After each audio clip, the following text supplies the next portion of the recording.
The Lives of the Saints by Father Alban Butler, June 30th, St. Theobald. This Theobald was of the family of the Counts of Champagne, son of Count Arnoul, born in Provence in the region of Brie in 1017. In his early youth he read works on the life led by the Desert Fathers and was very impressed by the examples of abnegation, renunciation, contemplation, and Christian perfection that were presented to him.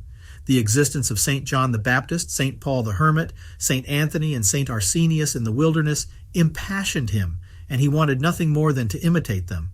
When his father ordered him to be placed at the head of a corps of troops to undertake a campaign, the boy reiterated with great respect that he would be willing to obey him unless he had made a vow to withdraw from the world. Reluctantly, Count Arnoul finally gave his consent. Together with another young man of the nobility, named Walter, he took refuge in the abbey of St. Remy in Reims. The two of them, dressed as beggars, soon left the monastery. They went first to Suxy in the Ardennes and then to the forests of Pettingen in Luxembourg, where they found the absolute solitude they were looking for. There they built 2 small cells to live in.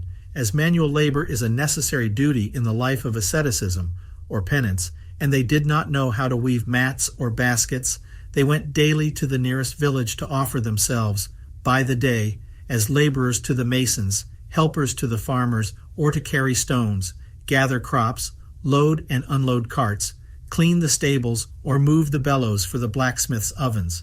They spent their wages on buying a little rye bread, which was all they ate, and gave the rest to the poor. While they worked with their hands, their hearts were set on prayer. In the evenings, they kept awake to sing the psalms together. The fame of their holiness annoyed them to such an extent that they decided to leave that place where they could no longer live in ignorance. They undertook a pilgrimage to Santiago de Compostela, and from there they went to Rome.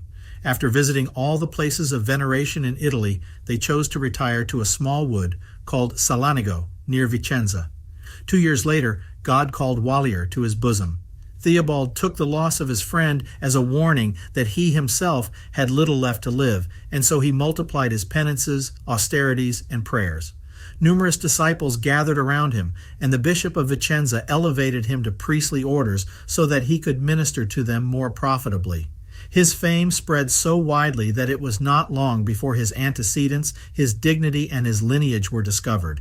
Theobald's parents received the news that the son whom they believed to be dead was alive, and that he was none other than that hermit of Salanigo, of whom they had heard so many stories of holiness, miracles, and prophecies.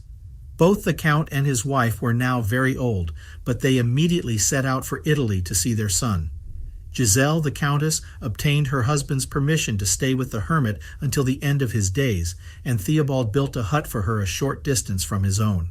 Shortly afterwards, St. Theobald fell ill, but it was not to die. A painful and repulsive illness came upon him, which he bore with infinite patience.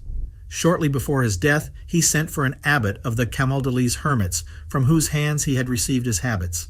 To him he made his profession, entrusted his mother and his disciples, and, after receiving viaticum, died in peace on the last day of June, 1066.